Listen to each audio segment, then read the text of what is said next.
Sekejap.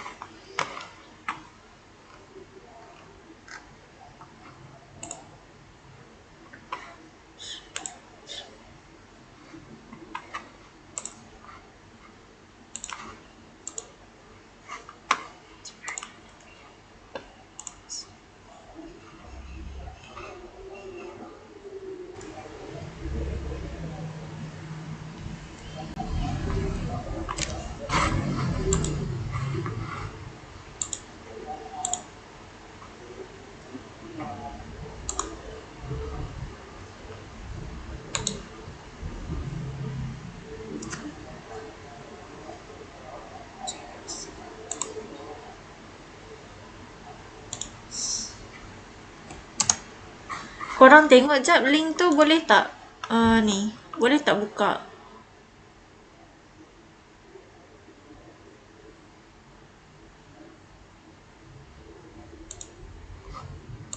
Boleh? Boleh Nampak Dia tengah tunjuk KDP punya kan yang korang tu. Korang Aha. check. Okay. Okey.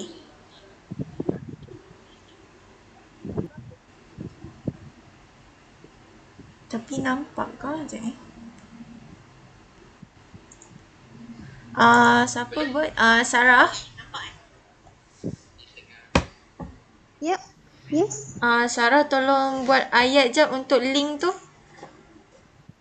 Faham tak? Okey. Lepas tu post dalam group Alright. Oh kejap, before post, post bila Madam Nani dah masuk tau.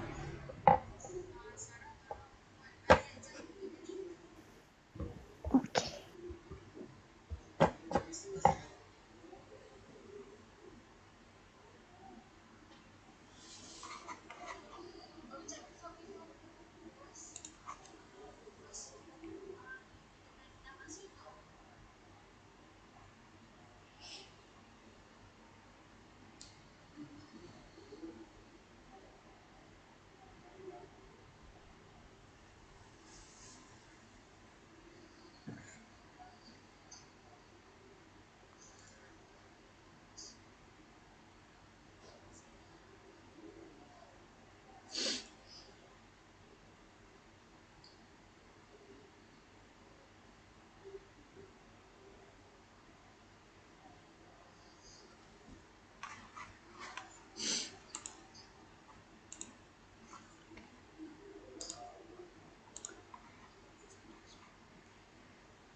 Hai, Assalamualaikum. Salam. Hai, Madam. Ya. Ramai ke yang join ni nanti? Setakat ni dia dah nak dekat 180. Tapi kita orang kata yang kat YouTube. Oh, ya ke? Oh, kita live ke? Ya. Ya ke? Alamak. Aduh, okey. Nanti nak saya cakap dalam full English ke boleh mix DMB?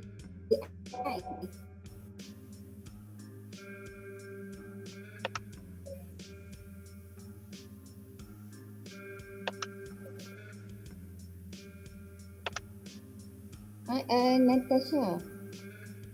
Dengar tak? Hello, dengar tak? Ya.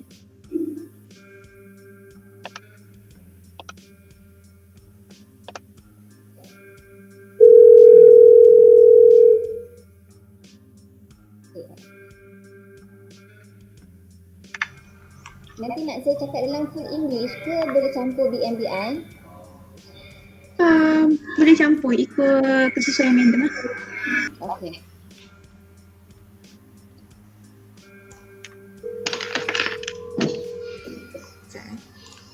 Allah. Nanti siapa moderator ni? Siapa moderator? Angkat tangan. Oh, Faik. Faik. Faik Mai. Ahmad Faik Saya moderator untuk sesi.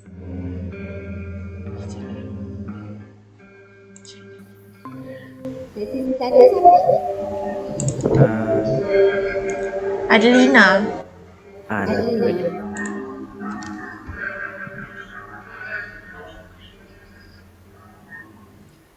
Oh baik, aku buka lagi ke Astaga.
Everyone can hear me?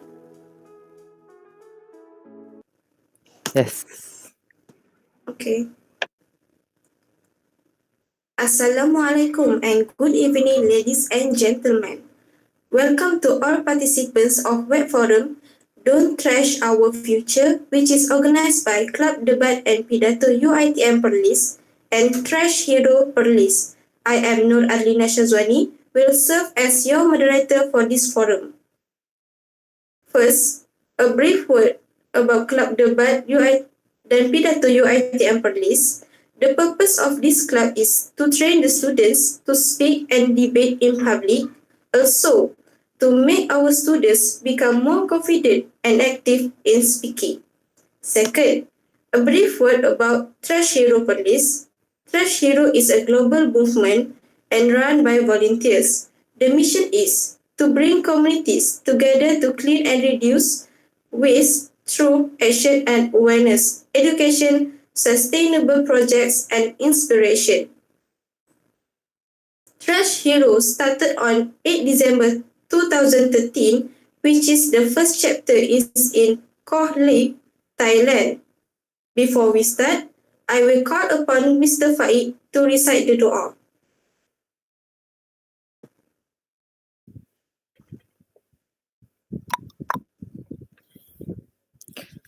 Alright.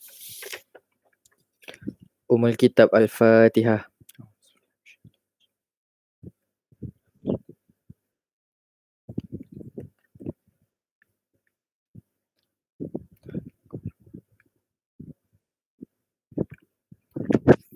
Bismillahirrahmanirrahim. Alhamdulillah Rabbil Alamin. Wassalatu wassalamu ala ashrafil anbiya'i wal mursalin. Wa ala alihi wa sahbihi ajma'in. Ya Allah, in your name who heals all disease, in your name who satisfies all requests, in your name who forgives all sin, in your name that cannot be harmed by anything, both on earth and in heaven, and He is all hearing and all knowing. O Ghaffar, then forgive all the sin of both parents, teachers, our brothers, and so many beings in this universe. Ya Rabbana, indeed to you we express our gratitude. Only to you we are worship, and only to you we ask for help. So you bless and launch our ceremony. Nothing is easy unless you make it easy, and you make it easy when you will. Enlighten our hearts in the light of your guidance as you illuminate this earth with your sun forever. Rabbana atina fid dunya hasanah wa fil akhirati hasanah wa qina azabannar. Wa sallallahu ala sayyidina Muhammad wa ala alihi wa sahbihi wa sallam. Walhamdulillahi rabbil alamin.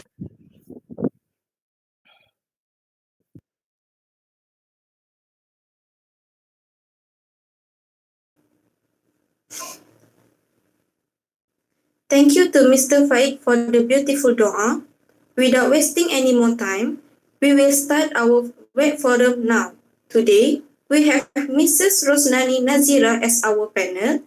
She is a senior lecturer of Marine Technology program in UiTM Perlis and also a founder of Trash Hero Perlis. We are very interested to know about Trash Hero. Can Mrs. Rosnani tell us what is the Trash Hero and the activities that have been done? Yes, thank you. Thank you, Miss Adlina, for inviting me. Thank you.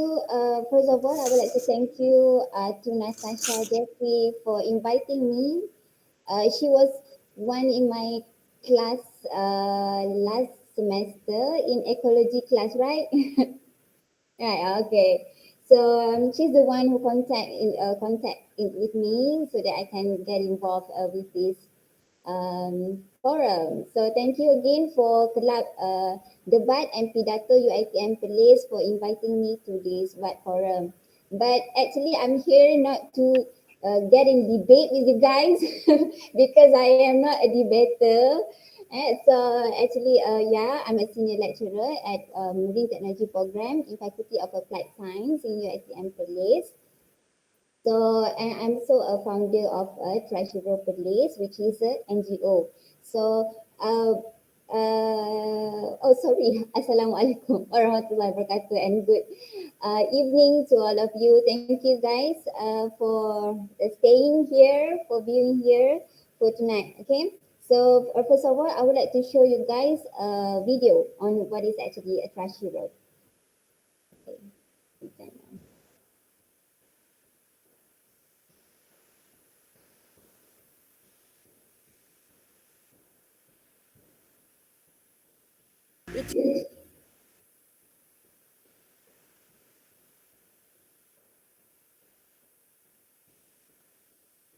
Yeah.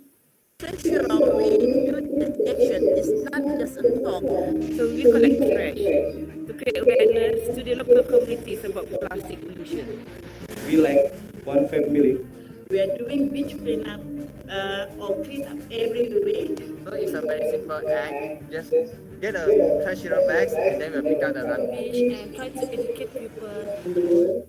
The environment does really matter. Yeah, because this is not good for our ocean. We cannot just consume, we have to take our own responsibilities. I don't like trash around. I like beach. All clean. I love this place and I want to stay here because of its wonderful natural surroundings and we hope to keep it clean. To save the ocean and planet for the future generation. I want to be part of the hands. Doing the cleanup is good for the body, exercise, you sweat a lot.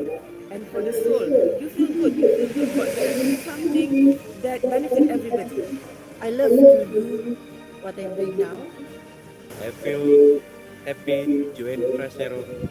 It changed everything. I feel happier that I can do something finally. I feel so valuable. I feel like I can touch my heart. Powerful.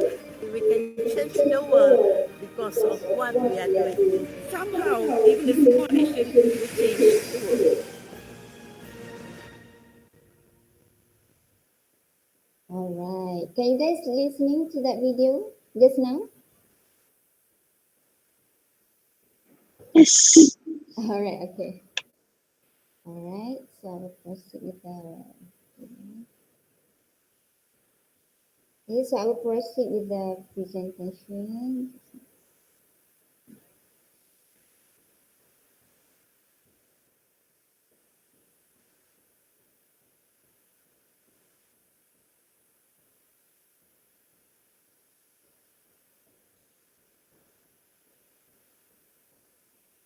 All right. So for this evening, actually, I would like to more like a sharing session with you guys, so that we can actually I can help you to get more knowledge about what is happening around us and actually how you can actually help to save the world.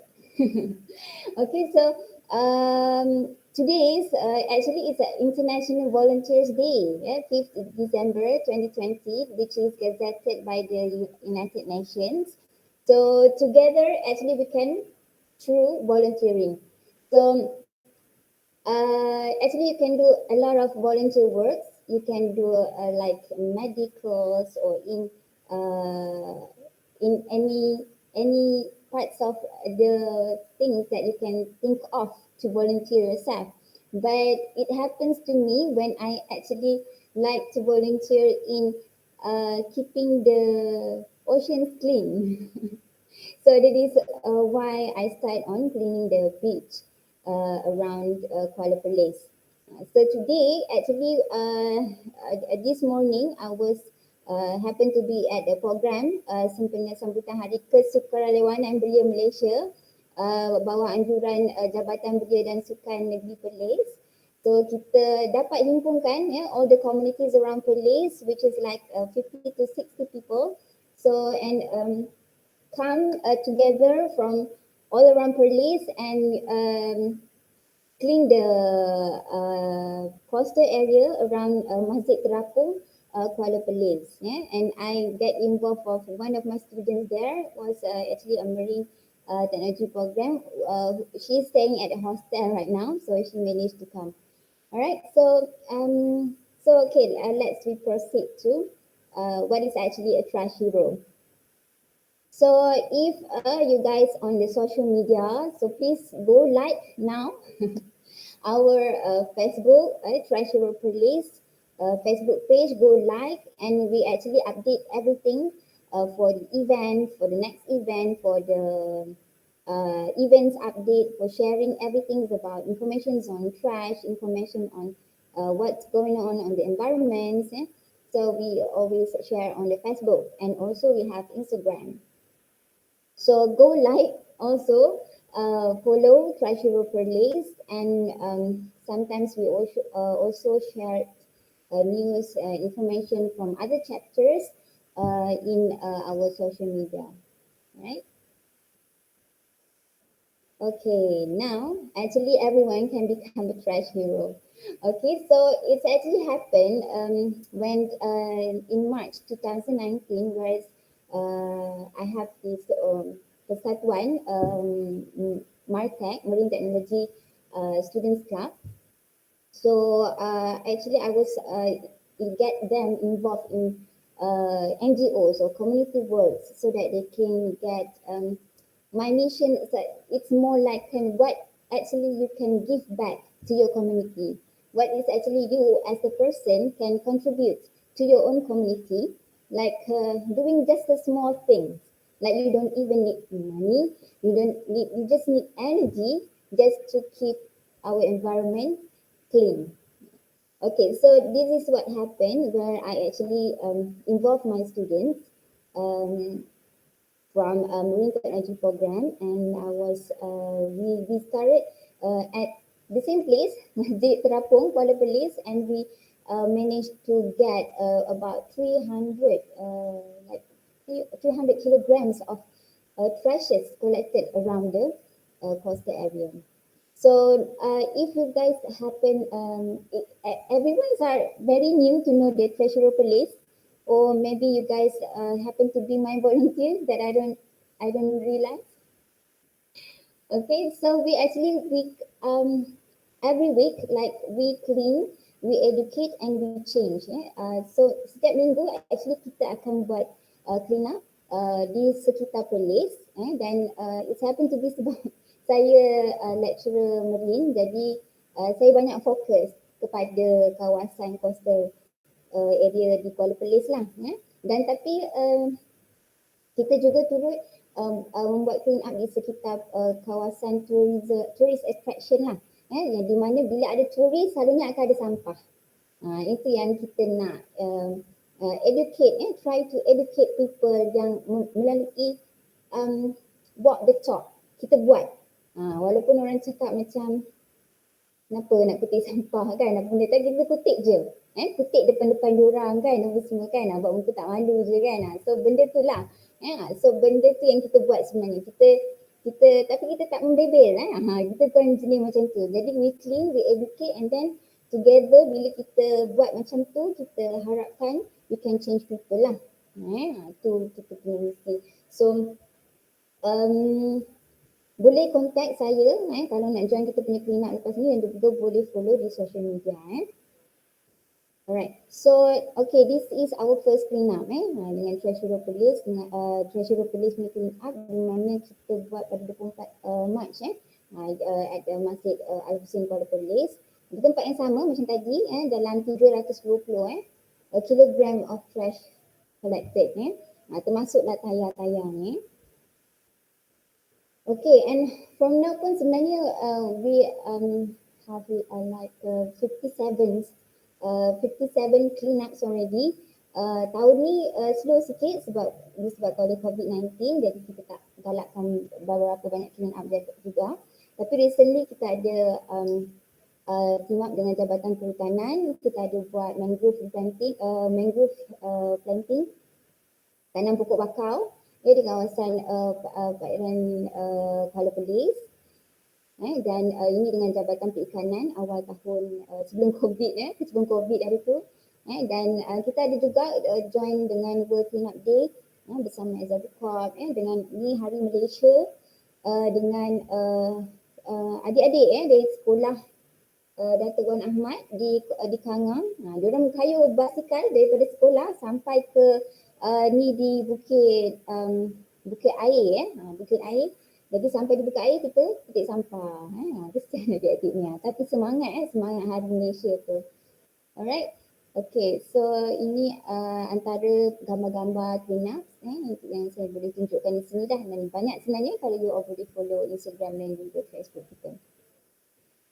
Okay, so it's tadi Adila dah beritahu Trash Hero is actually a global movement run by volunteers. So our mission is actually to bring communities together to clean and reduce waste through action and awareness, education, sustainable project dan juga inspiration. So it happens sebenarnya daripada Trash Hero World lah. Sebenarnya it's started in December 2013 by this guy. Nama dia adalah Roman Peter. So he's actually the managing director. So he's now in Switzerland. And it started first in the first chapter in Thailand in Koh Lipe. Whereas they actually every Monday they will actually casually and fun clean up after swim in the sea and enjoy a free sponsored lunch. That is how it happens. And then what we do actually we have a few programs, but in Malaysia now we more focus on the cleanups and Trash Hero Kids program. So at cleanups we organize weekly events where we pick up trash, inviting and motivating people to become trash heroes. And then we have a Trash Hero Kids where actually we have our own kids storybook with the challenges and rewards, where actually we do this program at school and run workshop and show some simple solution to the environmental problems. So so far di Perlis ni kita ada distribute buku ni di sekolah di Sangha, a few school at UiTM. Okay, and then we have reusable bottles and bags where we have like Trash Hero reusable bottles and bags.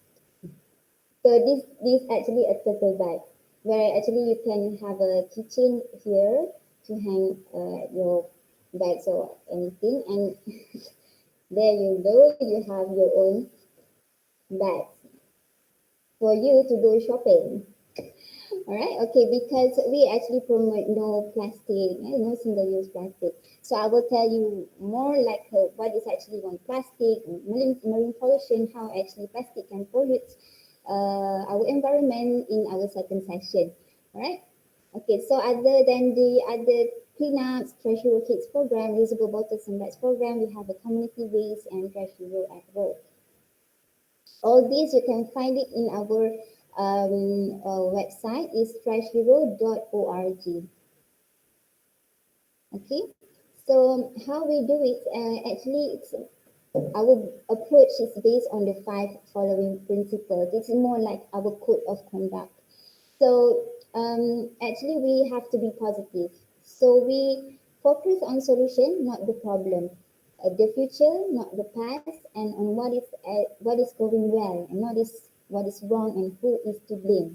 Okay, so and then we have to be inclusive and neutral. So basically we work independently, bringing communities together for one mission that benefits all. Okay, and then we show, don't tell, and then repeat. So we actually lead by example, taking small easy steps which then multiply and can result in great change. So we do regular actions and change become lasting. So and then the fourth is within global and local.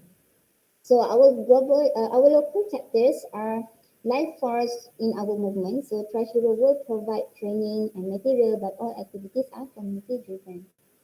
And lastly, we are transparent because our local chapters actually don't take money through our activities. So expenses are covered by donation in kind, goods and services from local sponsors, and any product are sold at cost with publicly available receipt. So usually event-event yang saya buat ni semua adalah dianjurkan oleh jabatan nanti saya tunjuk antara jabatan-jabatan yang pernah terlibat lah. Sebab they have some kind of money, then they don't want to sponsor our lunch, sponsor our sijil or sponsor our t-shirt. So Tapi kita tak ambil duit tu cash untuk tangan kita untuk beli barang-barang tu semua. So itu lebih mudah. Itu sebab kita transparent. So untuk Trash Hero World sekarang ni di Jun 2020 kita ada lebih kurang 170 official chapters in Thailand, Indonesia, Malaysia, Myanmar, Singapore, US, Australia. Chapters ni adalah macam Perlis, kita ada Ipoh, kita ada Johor Bahru, itu kita panggil chapters. Okay, so volunteers more like 300,000 volunteers worldwide, more than 10,000 cleanups, which is have removed 1 million of garbage from beaches and cities. So mana kita dapat data ni sebenarnya every week bila kita buat clean up tu, usually kita ada satu platform untuk kita key in kan all the data. Kita key in kan clean ups kita di mana, berapa trash yang kita collected. That is why Trash Hero ni different from any NGO lain yang buat kutik sampah ni. Setengah orang dia kutik sampah dah lah, kutik bersih-bersih dah kan. Tapi kita kutik sampah di tempat yang sama dan kita key in kan data sebab data-data ni penting sampah jenis apa, what type of trash that we are collected, yang usually collected in that particular area and we actually record every kilogram of garbage collected. So in Malaysia, we actually in Malaysia kita punya founder ataupun coordinator untuk Trash Hero Malaysia adalah from the foreigner, come from the Sweden. Her name is Rika Player ataupun we call her Uli. She was migrate from Sweden, so staying in Langkawi and still staying in Langkawi until now. And she founded the Trash Hero Langkawi, and then from Trash Hero Langkawi, and she's actually founder for the Trash Hero Malaysia. So this is her. Dia dah nenek dah dalam 60 years old.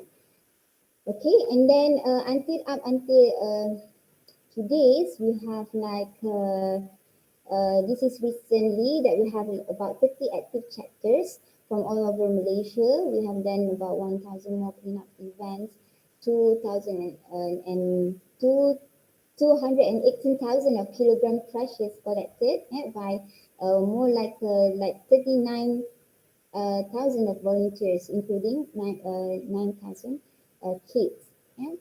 Okay, so this is us. This is more like our chapter leader. So this is our chapter map. So if you happen to be in Terengganu, you can actually join our Batu Buruk chapter. If you happen to be in Papar, you can join our Trash Hero Papar. But for exceptional for this year because due to the pandemic, so we are not doing actively not doing the cleanup, except for the special request. So, and if you happen to be in Perlis, like Natasha, she always mentioned that she wants to join my cleanup. But yeah, you guys are now staying at home. But if you happen to be in Perlis, you're always welcome to join the cleanup. Okay, so I will keep on update on the social media. Okay, why should we care? So this is one of our mission and vision for like we want to have a cleaner and better Malaysia through dedication and passion of each chapter, which we have actually commitment for weekly cleanup and quality cleanup program. So we hope that one day we don't need more cleanup as we have achieved a mindful society that is more aware of the environment. So we have actually the society that keep it clean and respecting the earth. Until then, we will keep doing cleanups and see how we can create the change through more consistent program.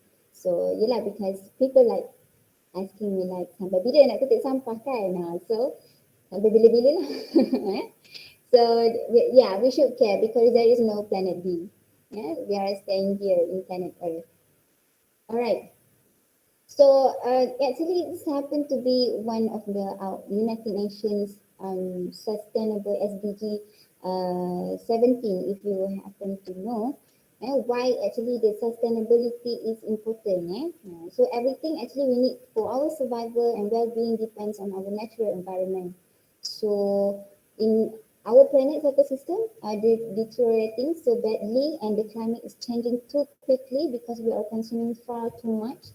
So as a population, we are already living far beyond the Earth's capacity to support us. This is not sustainable. So we are afraid in our future, like 10 to 20 years, maybe like our children, tak sempat pun nak merasa apa yang kita rasa sekarang. Even turtle sekarang pun banyak yang dah mati diakibatkan oleh perbuatan kita sendiri. So mungkin in 10-20 years, turtle pun orang dah tak kenal.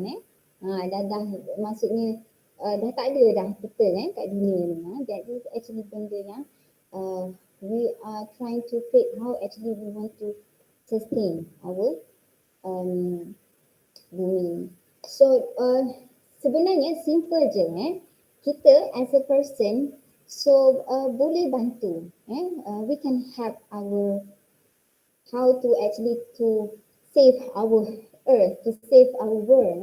So sebenarnya we don't jangan buang sampah lah. We shouldn't litter. So because of this littering, buang sampah rata-rata ni is actually bad for animals and people. Di mana nanti we go through all this plastic waste, dia akan suffocate, disable and kill thousands of animals each year. Kalau you all tengok ni pun, kalau you all pergi Google dekat dalam internet apa pun memang akan nampak a lot of whales, dolphins, turtles, seabirds mati terdampar stranded di kawasan coastal area around the world. Mati disebabkan oleh tercekik plastik bila dibedah siasat buat postmortem dekat perut dalam guts semua ada plastik. This is happening. It's real sebenarnya, dan kita punya animals ni semuanya makan plastik dah sekarang. So kita pun actually makan plastik juga. So all these toxic foods, turtle, seals, bird, dolphin ni, they actually mistake all these plastic waste for food. Sebab all these plastic bags floating in the water can look like a jellyfish, like their own food. For example, after animal eat the plastic, their intestine get blocked and then the normal food cannot be digested properly. That's why they orang kan mati. Because they eat too much plastic and their stomach always feel full, and so they don't eat anything else. They can just starve to death. Alright? Okay, and then all these animals got tangled up by the plastic waste. Ada yang si lain tercekik dengan botol, dengan net. All these plastic packaging semua ni memang dah around the coral reef apa semua. Jadi memang bahaya plastik ni. Then actually it's bad lah for us, which is all this littering makes the beach look dirty. Sharp objects like broken glass can cut on your feet bila you're walking on the beach. So actually there may be fewer visitors and local people will have less income from tourism. Okay, so what can you do to help? Just simple, put your litter in the bin, because there's always if there is no bin, hold it on until you find one. Say no to plastic bag. This is our go through next session, how you can reduce plastic. Straw, spoon, in short, carry a cloth bag with you like this one. Actually, you can have this in IKEA bag or Tesco bag and put it in your car. So whenever you go to market, to the supermarket, don't forget to bring one, okay? And then you can become a trash hero and pick up any letter you see lying around, alright? So this is actually composed by SW Corp, composed waste kita di Malaysia ni, which is sisa makanan contribute the most highest percentage of the waste, and then we have plastic and diapers. So this is what SW Corp our concession company yang menguruskan sisi pekerja di Malaysia. Okay, so this one I will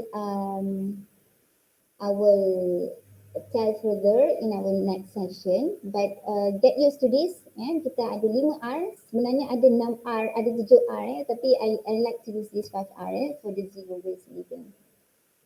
Okay, and reason kenapa perlu refuse single use plastic, sebab first adalah made from the fossil fuel, which of the carbon footprint, and then plastic ni actually still be there in 100 of years, and then only a tiny percentage can be recycled, leaches toxins into food and drink, can causes hormone disruption and cancers, even polluted our oceans and kill marine animals and birds, and actually single-use plastic can enter our food chains also. Alright, so this is our cleanup at Gua Kelam. Even dalam gua pun kita buat cleanup. And surprisingly memang ada sampah. Dalam 40 kilogram sampah lah kita dapat, dan kebanyakannya adalah botol air. Which is bila orang masuk gua, dia buang botol air tu kat celah-celah batu-batu. Gua gelap. So we have like kena bawa lampu, torchlight apa semua untuk masuk dalam gua tu. Dan video clean up. Ini adalah anjuran dengan Jabatan Perhutanan Negeri Perlis dan juga Perlis Natural Wildlife. Okay, and then kita ada EcoBricks project. This is EcoBricks project ni saya selalu buat dengan sekolah-sekolah, which is yang ni di Simpang 4, and then we have latest one dengan MSM Arau. So this is EcoBricks project, and then I usually do awareness talk juga. So like last year's we've done one with the green camp with one of the YB in Kanga. So I was actually involving all my students here, like 15 or 12% of them, and they are be a facilitator for all these kids. So sebenarnya saya menggalakkan juga all of you student dalam UiTM, sebab kadang-kadang I have invitation for this green camp and they need facilitators. So I will ask around my students, so siapa nak jadi facilitator untuk camp ni kan. So and then they will come up with the CJ apa semua kan. So mesti you guys are interested, right? So you can join me. So maybe there are like a few awareness talk or camp been going on, but for this year, we don't have that camp due to the COVID. So, but we do have one from Isaac, but it's virtual. It's kind of interesting also doing the virtual camp with the students. But if you happen to know Isaac from KDP Perlis, it's one of the NGO also, youth program. All right, and then we've done the awareness campaign. We set up a booth and to promote Trash Hero Perlis, to promote a marine technology program around Perlis. And this is actually of my marine students. And for your information, Faculty of Applied Science, we have a pusat kecemerlangan marine UiTM di Pulau Tuba, Langkawi. So if boleh request, siapa-siapa je sebenarnya boleh pergi ke Pulau Tuba Langkawi ni. Kita ada research center kat sana, but not fully equipped lagi, tapi siapa rasanya ada dah beberapa student yang pernah pergi ke sana. So dekat situ last year kita ada buat camp kesedaran alam sekitar ekologi marine dengan Jabatan Alam Sekitar dan sempena Minggu Sains Negara tingkat Negeri Perlis. So yang ni pun we get involved a few of our lecturers and our students, and then ini adalah kita ambil tiga sekolah di kawasan Perlis untuk join camp kesedaran alam sekitar. Okay, ini pun menarik sebab it happens to me like I'm a basic in the marine technology program. So kita banyak buat aktiviti dengan taman laut, geopark, ada buat beach cleanup, ada buat island hopping, and then sampling. More like get to know what is actually a marine life is about. It's a good approach to the kids. And we have a lot of collaborations here dengan ADUN, dengan with the IZAC, Kedah Perlis, with the Perlis Natural Wildlife, Perlis Climbers, Perlis Hikers, Jabatan Perhutanan, Jabatan Alam Sekitar, even dengan U lain, UUM, Unimed sangat aktif. Diorang memang banyak join saya punya program compared to UiTM punya student. And then kita ada Department of Fisheries, Marine Parks, kita UiTM sendiri yang selalu join adalah fakulti sukan, sains sukan. And then we have as I recall Idaman of course, MSM, Harvest Academy, Dive Buddy, Beach Cleanup dan sebagainya. So this is some of the photos. Okay, some of our stories also featured in the social media, in the newspaper, and we also have involved Tuanku Raja Muda Perlis for the Mega Blogging Challenge di Kuala Perlis last year. Di mana time ni kita dapat dalam 18 tan kilogram sampah di Kuala Perlis tu. Siapa-siapa pernah pergi Kuala Perlis, dia tahulah macam mana sampah di kawasan Kuala Perlis tu. Sebab Kuala Perlis adalah muara sungai bagi seluruh kawasan Perlis ni. Jadi semua sampah-sampah daripada upstream tu dibawa kepada downstream. Imagine lah memang kawasan Kuala Perlis ni sangat kritikal sebenarnya dengan sampah. Memang orang tanya kurang ke sampah? Tak. Memang sampah tu memang sentiasa ada.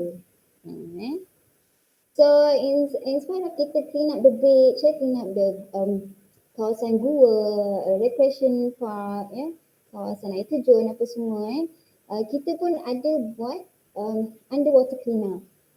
So kita ada buat conservation dive. Ni last year kita ada buat di Perhentian Island dengan dive buddy. So it happens to be kita ada student, 2 orang yang praktikal di bawah dive buddy ni, jadi kita team up lah buat event untuk conservation dive. So this is interesting juga sebab yelah dekat dalam laut pun sebenarnya macam-macam jenis sampah yang ada. Okay. Nanti saya boleh tunjuk satu video tu. Alright, so basically okay.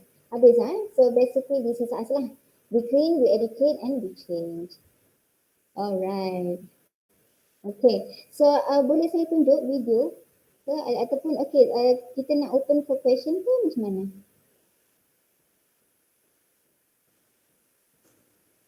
Okay, Miss.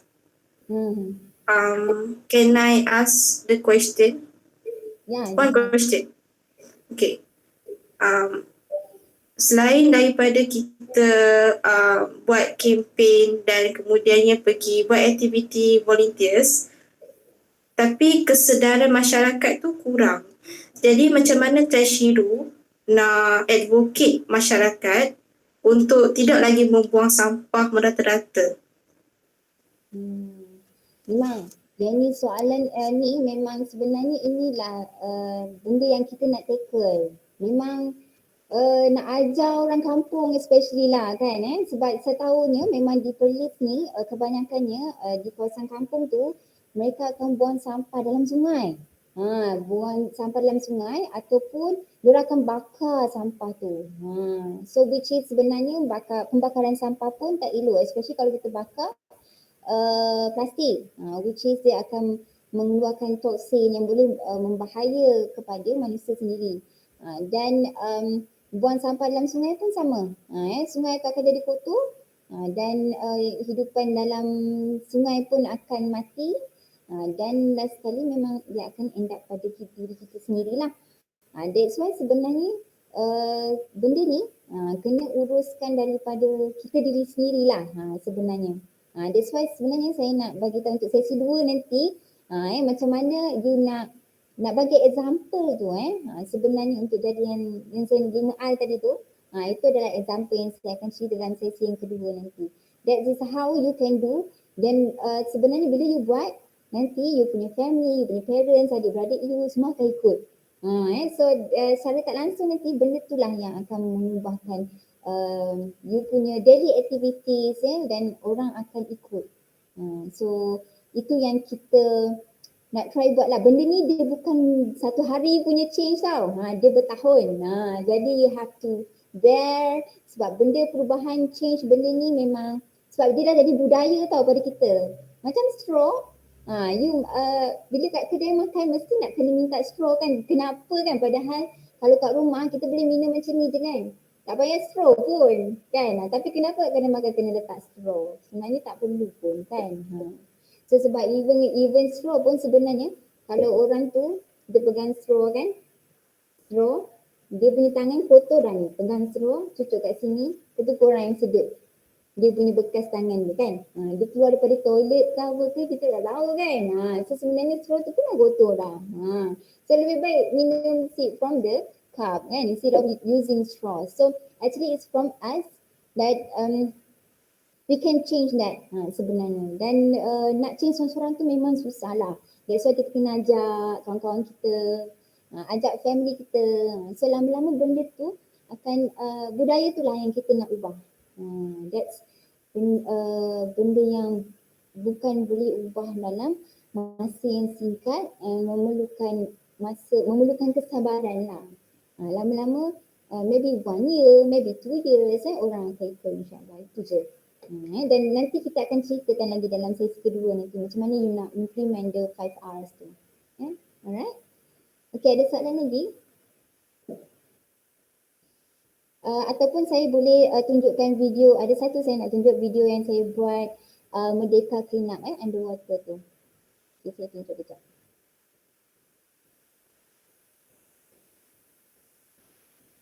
Okay. Sementara saya cari video tu boleh tak you all ke nak ada soalan ke nak sharing session ke boleh lah. Ada tak siapa-siapa kat sini yang pernah join program saya? Tak. Belum lagi. Tapi berminat. Tak ada lagi? Tapi berminat lah. Boleh. Mana tu aku cakap? Mana video tu? So, Madam, is Trash Hero one of UiTM's club or just feel free to join? Oh no, dia bukan bawah UiTM. It's actually memang kebetulan saya dah lecturer UiTM, jadi it happens to be macam sebab saya banyak libatkan UiTM punya student, staff so dia jadi a part of UiTM punya CSR program. But Okay. tapi you can actually we don't have macam nak cakap tak perlu sign up, tak perlu bayar yuran, tak perlu. So siapa rasa nak join je. Okay. Sekejap ada ni, saya cuba present.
Okay.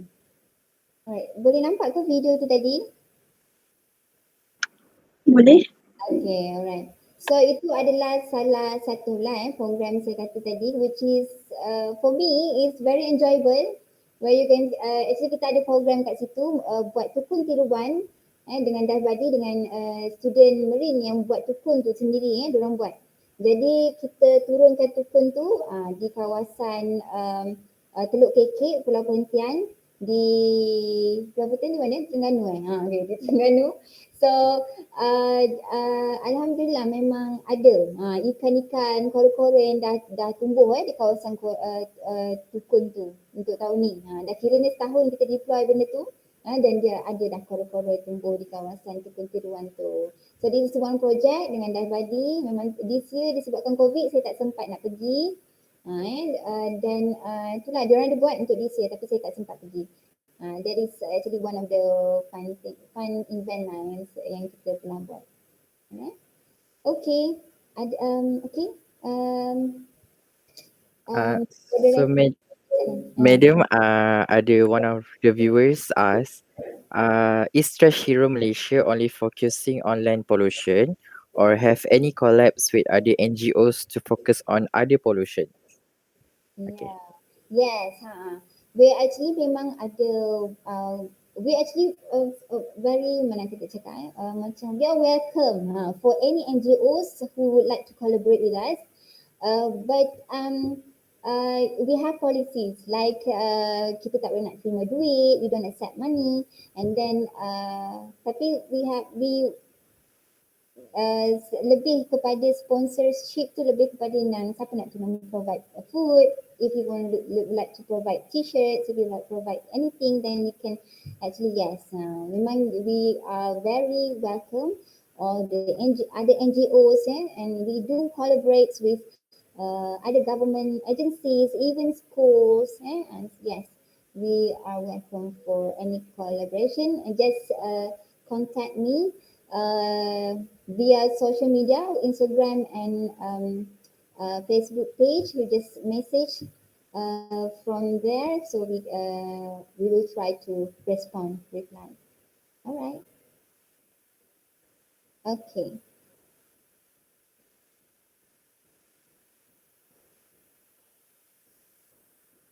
Okay, Adlina. Back to you, Adlina. Okay, yeah. So now we are end of session 1. So we can take a break for 10 minutes. Then at 9 p.m. we can start for session 2.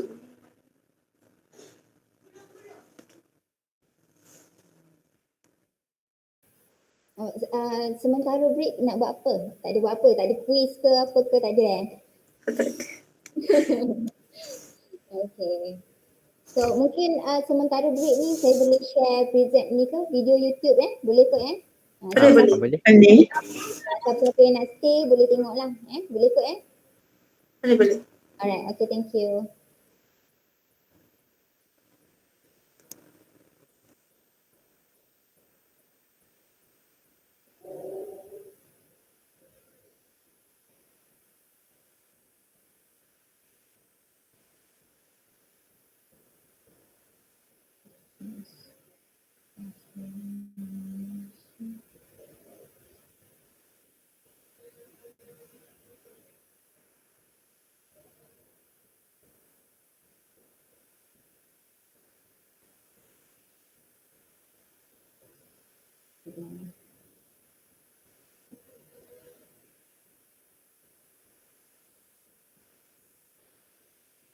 Good morning, everyone.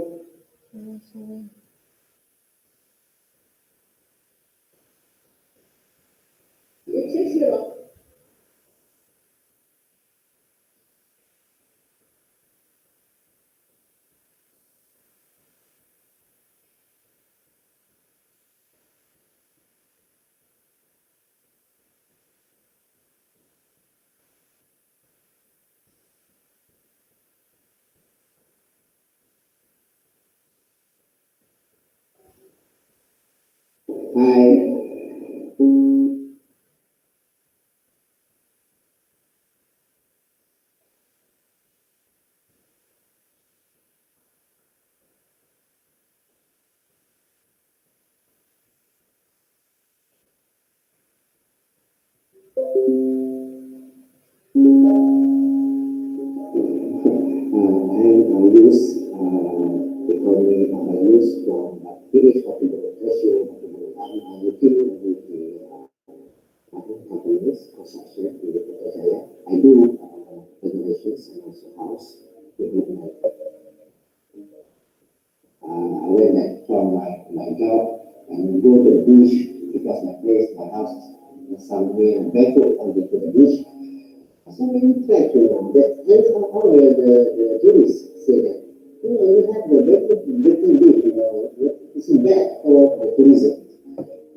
Hello, I'm Ruby from Trash Hero Perlis. last September in 2018. It was a school break, so I have lots of time to go to the beach. I go to the beach every day for 10 minutes, and I clean up at the same beach. And every day, the same trash, I mean, not the same trash, but trash would turn up at the same place. So I was like, okay, this cannot be happening. I need to do something. And then one day I heard about Trash Hero Perlis. So I reached out and looked for them, and I see that there is no Trash Hero. And I contact Trash Hero, and I tried to reach Trash Hero Malaysia. I reached out to local district council and other NGOs, but Trash Hero Malaysia did respond. So that's how I started. One thing that I love being a treasurer and why I'm not going to do I get next because we use no money, it's no cost, like literally, and like that's why other agencies love us to like the government like, oh treasurer, what do you need? If you want us to help you, I said, I don't need anything from you, just need to come. Just come and be happy doing the cleanup with us. So that's the difference between Trash Hero and other kids, you know. Trash Hero, I do go to, we have this school that I've been working with, it's called Escape Level. Actually, my colleague is the teacher there, so I go there like every week, helping them, monitoring. We have a project with the school, it's a project. So I'll be helping them doing a project there. I kept telling you animals, don't bring plastic bags. You need to provide a bag of propellers whenever we go out. I keep reminding them, no straws. So it doesn't take long for my family to get it. And they started saying no to straw. I see changes in my in-laws family. In fact, they started bringing their own bag. And I got people texting me like, hi sister, I never know you, I don't know you guys see, you kept saying about no plastic, no straws, so I started doing that. So yeah, that's how, and that's why I keep talking about it, because we never know who we might reach and who might listen to us. So we never stop talking. I don't know, actually. I started to know that how waste being managed by the conservation company and conservation works from other NGOs. We've been working with Check and Island Conservation. So many more actually. And from the school kids, the fish meal lot, the kids, very curious, asking a lot of questions. So, yeah. Benefit of treasure making, terminating summaries to do.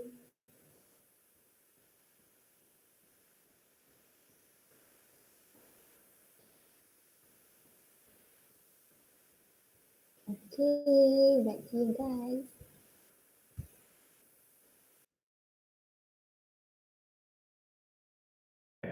Okay, we are back for session 2.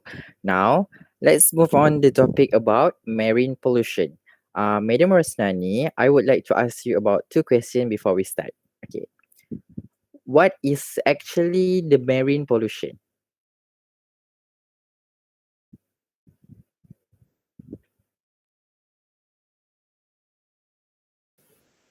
Okay, you want me to answer now or later? Just these 2 questions answer now. Oh, okay. Okay. Marine pollution is something that marine, we have like the ecosystem of the marine, we have coastal area, we have mangrove, we have even coral reef, that is what marine is about.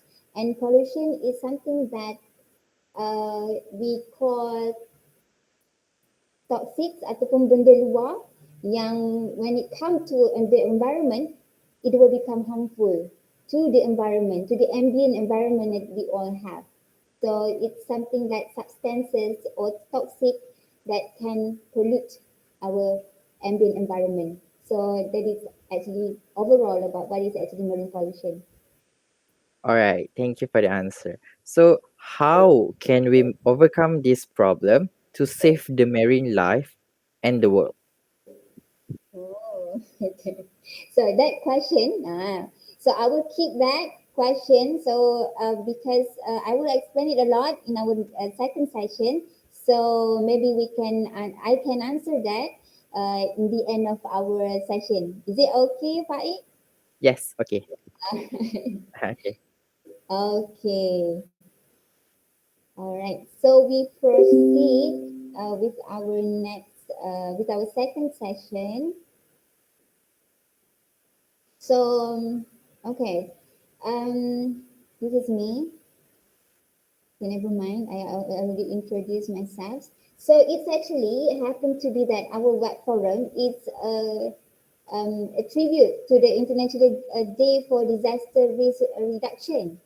And this is happened in 13 October. Maybe because of maybe because of the paperwork were done in October. But never mind. So we can relate that actually this year's International Day for Disaster Risk Reduction is all about governance. So actually you can measure all these good disaster risk, governance in life safe, reduce numbers of disaster affected people and reduce economic losses. Yeah? And during this pandemic, COVID-19 and the climate emergency are telling us that we need clear vision. We need more plans, competent plans, empowered institutions that acting on the scientific evidence for the public good. All right. Okay. And so my focus is more like how actually our trash that we make the trash impacts our environment, especially on the marine environment. Okay. It happens to be that our waste that humans generate are detrimental to our environment for quite some time now because humans are generating too much which we cannot deal with it sustainable way. So waste that is not biodegradable, that can not be properly be recycled, and it's actually filling our oceans and landfills. So let's take plastic waste as example. So a recent study found that 6.3 billion metric tons of plastic waste that have been produced, that only 9% of the plastic waste have been recycled. Yeah. So actually, you all guna all this plastic yang beli air mineral. Do I have air mineral? If you buy this mineral water, so this only this water yang you are minumi, sebenarnya ini je yang boleh recycle. But some of the plastic, macam like this one, cannot be recycled. There's like in Malaysia, we don't have that much technology that can be recycled, what can be recycled and not to be recycled. But it's okay. I will come back into that later, right? What plastic can be recycled that cannot be recycled. So and then compared to these 2015 levels, it was actually 5.7 million increase. Altogether, the amount of waste generated affects our environment in multiple ways, which is that is how actually contribute to the worsening climate crisis. Give negative impact on the wildlife, the natural environment, and it's detriment our very own public health. All right. So we go for the first impact, which is climate change. So this is the way that we actually dispose our waste is so troubling, which is worse. And this is actually declared alone, waste disposal has become more careless. So what we have failed to do is to put into action and ideas we believe that will help us mitigate or adapt to climate change. So case in point, the trash that is dumped in landfill release methane gas. Because if you can remember that my first session, I show you guys at the waste that we contribute much. It's more like a 45% is a sisa waste daripada rumah. So and all these waste sebenarnya kita akan end up in the landfill. Dan sebenarnya di landfill pun sendiri akan berlaku all these organic reactions and everything, then dia akan mengeluarkan methane gas, which is harmful to the human health. So taken one step further, open landfill were found to represent 10% of all landfill methane emissions, and the burning of large open piles of trash in various parts of the world emits dangerous levels of carbon dioxide. Ada juga certain country yang bakar sampah, which is dia akan mengeluarkan carbon dioxide yang agak membahaya, yang menyebabkan greenhouse effect. So researchers, scientists calculate about 40% of the world's trash is burned in these fashions, posing large-scale risk to both our atmosphere and people that live near the burning sites. It's happened, ada some countries, especially in Indonesia. Okay. Alright. Okay. And the second view, kita tengok on the wildlife, di mana ecosystem vary widely from location to location, wherever one of the most outsized consequences of our global waste problem manifests itself in relation to our marine life and waterways. So simply put, it affects the people who depend on the ocean, on the livelihood, which is that they cannot distinguish between what is or isn't food. Like I was telling earlier, that all these fish, seals, sea turtles, they are mistaken their food by plastics. Right? So due to all this ingestion of trash and plastic, and they will get stuffed and then they will die. So when it comes to the biodiversity, our waste problem is severely flagging in the health of the world species, especially to the dolphin, to most of our endangered species.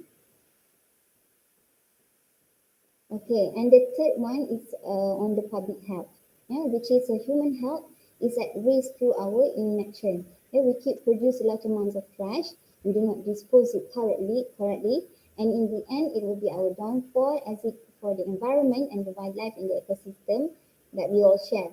So we cannot prevent or promote longevity with how we treat our earth. So the more emissions that we produce due to how much trash we generate affects us long term. One can develop disease such as asthma, birth defect, cancer, childhood cancer, infectious disease, even bacteria, insects can also add to the problem that trash causes. Okay, so this is some of the impacts of the mismanage of the trash. So trash, sampah, yang a simple sampah that actually from home, that can travel throughout rivers, ocean, which is actually accumulating on the beaches and within the gyres.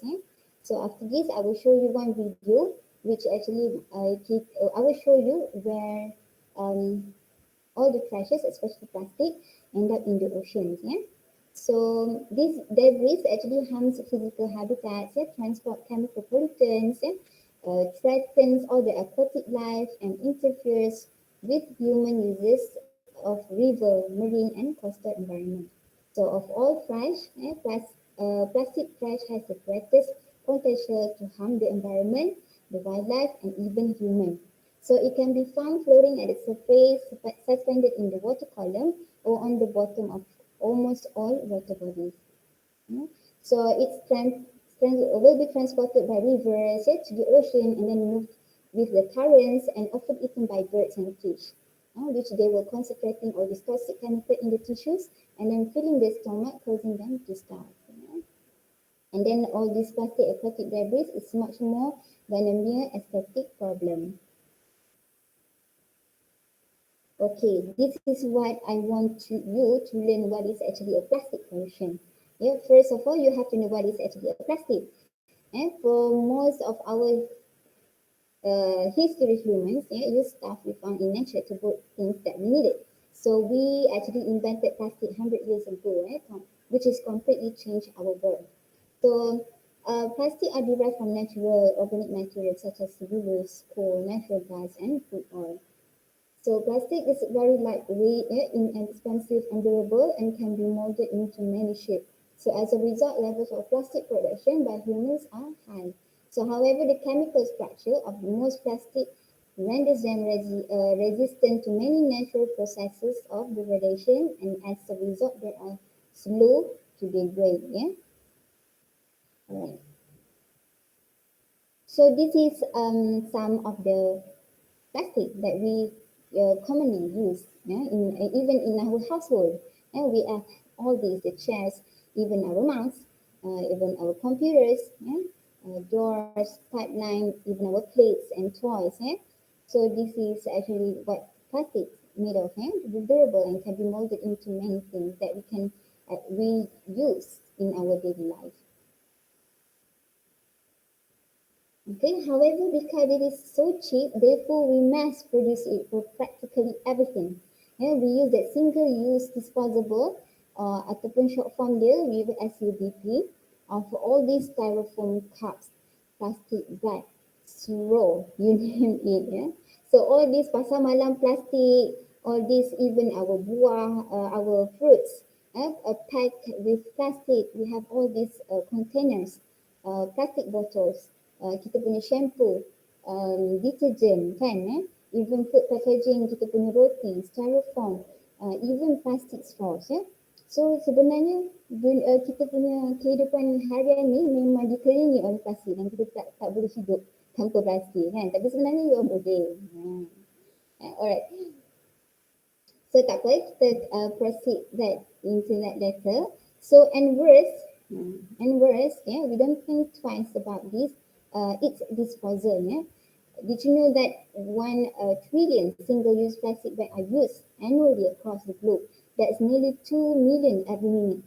More than 500 million plastic straws are used every day around the world. So 91% of the plastic waste isn't recycled. And most plastic don't biodegrade. And in meaningful sense, all the plastic waste could exist for hundreds and even thousands of years. And so this plastic waste either end up in the landfill or wash up into the waterways and eventually into the ocean. So this is what can you guys see these photos over here? Then it's actually commonly that happen in Kuala Perlis. And even if you go to any of the waterways di kawasan JP, you akan nampak all this plastic sampah trap in our behind ataupun below the jetties. Alright, it's actually like common scenario in Malaysia. So what is actually plastic pollution? So it is the accumulation of the synthetic plastic product in the earth environment that adversely affect the wildlife habitats and humans. So initially regarded as a revolutionary material, by the end of the 20th century, however, plastic was found to be persistent polluters of many environmental niches from Mount Everest to the bottom of the sea. Whether being mistaken for food by animals, food flooding low-lying areas by clogging drainage system, or simply causing significant aesthetic blight, plastic have attracted increasingly attention as a large-scale pollutant. So this is what happens and to the seabirds. They're eating all the plastics, and even our sea turtle, they're choking, and even this one have got their straws choking their nostril. So they actually have 2 types of plastic debris, which is microplastic and microplastic. So bear in mind, like plastic is actually takkan biodegrade, takkan di-biodegrade. Dia takkan terhapus, 100 or 1000 of years. Dia akan mengecil to be all these microplastic, which I will tell you next slide. So microplastic, all these plastic debris larger than 20 millimeter, for example, plastic grocery bag, water bottles, fishing net, plastic buckets, apa semua tu adalah tergolong dalam microplastic. So microplastic like plastic bottles been all our landfills. They take a long time to decompose, but actually they cannot decompose when it's plastic. So it's still there. So when one landfill reaches capacity, the council needs to open a new landfill. This is one of the major problem juga di Malaysia, di mana kita punya landfill cannot sustain that much. So actually dia akan ada satu tahap mapan for like 10 years, and then dia orang kena move to another place, which is di Malaysia dah tak ada tempat, dah tak ada tempat yang sesuai untuk jadikan landfill. Sebab bila kita nak buat landfill ni, dia akan ada kesan-kesan yang lain, contohnya pencemaran bau, pencemaran tanah, pencemaran air kalau ada sungai yang berdekatan. Jadi semua tu kena ambil kira. Okay, so and then aquatic animals like turtles cannot differentiate between tadilah food to jellyfish to the plastic bag. So it will ingest it and make it blockage, and then can disrupt the digestive system and menyebabkan kematian. Alright, and then from the microplastic, we go to the microplastic, which is microplastic is very small pieces of plastic pieces between 2 mm to 5 mm in size. So banyak study actually buat on the microplastic ni because microplastic ni kajian yang terbaru detect dalam badan manusia. Sebenarnya kita sendiri dah makan plastik. Not even our animals, but even in our blood, they screening that we have microplastic in our blood. So, which is kind of interesting topic to talk about lah. Alright. So primary microplastic include all these micro bits from clothing, plastic pellets dan sebagainya. So secondary microplastic are microplastic that are created from the degradation of larger plastic products from the plastic bottle, bags, once they enter the environment through natural rippling process. So sebenarnya, even you all ada baju, you all tahu tak baju Ultron tu, kan dia microfiber kan. So bila baju microfiber tu, bila kita masuk dalam washing machine, dia akan menghasilkan all this microplastic. Then it's actually a simple example lah, which actually kalau boleh you try to not beli or support this kind of microfiber punya material punya t-shirt lah. So you go to cotton, pakai baju cotton, which is more environment friendly. So this is some information about microplastic, which is 5 millimeters or smaller that can be into fragments. Dia nak macam very small pieces in larger plastic object. Last years there is two of our student, our marine technology student, they take all these fragments and fibers of types of microplastic in kerang, in sediment dan juga in water in Kuala Perlis. Dan memang all these fragments and fibers ada dalam kerang, dalam perut ikan. That is interesting finding juga, and which is sebenarnya dalam bila kita makan seafood, secara tak langsung we actually consume all this microplastic tanpa kita sedar. So fragments, fibers, and then ini memang adalah dalam this is the fibers yang saya cakap daripada clothing tadi, daripada baju tadi. And then kita ada foam dan juga noodles. Foam ni daripada food containers ataupun coffee cups. You all beli Starbucks. So actually Starbucks dia ada keluar yang refillable. So you beli cup dia je. So bila setiap kali you nak beli Starbucks, you boleh pakai ni dan you akan dapat 20% off discount kan. So this is salah satu cara dia lah untuk mengelakkan daripada using all this single use cup. And then kita ada noodles from the plastic pellet usually used in manufacturing. Right? And then kita ada micro beads. This one used in soaps ataupun cosmetic. Now label toxic in Canada. It's soon to be banned in personal care product. So you look for the poly on the table. Polyethylene. This one sebenarnya macam kalau you all beli Neutrogena deep clean, dia ada microbeads kan in the cleanser tu. So it's actually pun itu adalah microbeads which is a part of the microplastic. So even dalam toothpaste pun ada microbeads So this is some of the knowledge that you have to know. Dan kalau boleh kita try to go for the natural ingredient so that you will have more alternative of supporting all these microplastic. Okay. So, macam mana sebenarnya all this affects the plastic pollution on land? Sebenarnya most of these in the form of plastic in landfill ataupun we are using single-use disposable item such as mineral water bottles and food packaging, it takes up this proportionally large volume. And due to littering also, drainage system become clogged with all these plastic bag, bottles, other item yang end up boleh closing the flooding. Sekarang ni di Perlis musim hujan and suddenly bila hujan lebat sangat kita akan banjir kilat tau. There is a few places here in Kuala Perlis, even me here, I'm staying in Kot Diang, pun ada a few places there memang akan banjir kilat. So all this banjir kilat happen because bila diorang cuci longkang tu memang banyak sampah yang tersumbat dalam longkang tu sebenarnya. Dan macam-macam sampah lah. Bukan sampah tanah je, bukan sedimen je, tapi ada botol, adalah benda-benda. Even I have seen this one video di KL, this police, dia mengeluarkan sofa.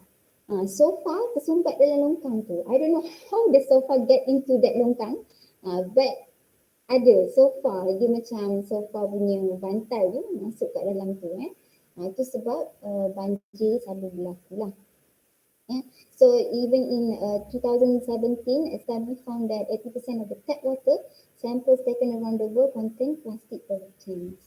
Even dalam tap water kita pun, even that go into that refineries, everything, still ada this kind of microplastic. Okay, and then what are the effects of the plastic pollution on the ocean? So this is the first oceanographic study to examine the amount of near surface plastic debris in the world ocean, was published in 2014. So they estimate that at least 5.25 trillion individual plastic particles weighing at about 269 tons were floating or near the surface with increasing plastic production. Current global issues of recycle and poor waste management. Between 4 to 12 million metric tons of plastic enter the ocean each year, enough to cover every foot of coastline on the planet. So, have you guys heard about Great Pacific Garbage Patch? So, this is the video I would like you to watch and what's actually happening to our ocean. Alright, okay, so I will show you the video.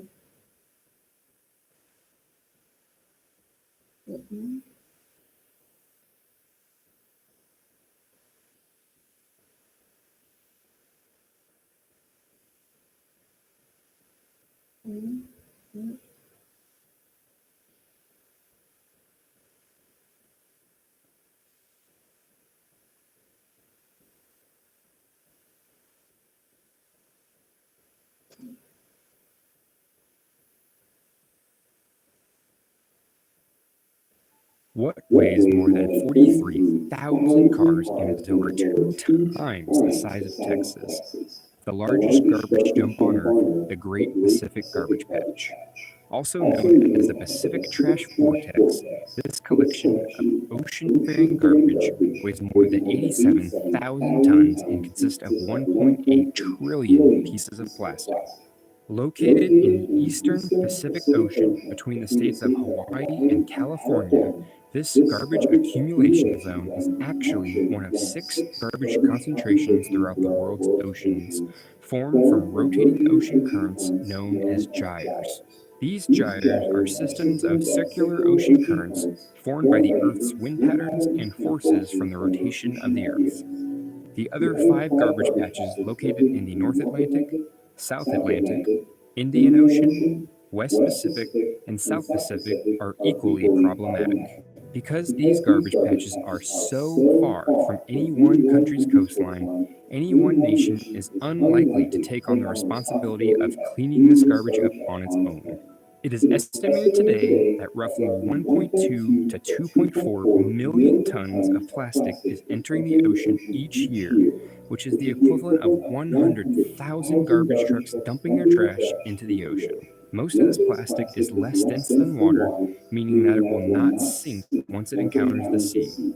These plastics are then transported out to sea by converging ocean currents before finally accumulating in one of the garbage patches.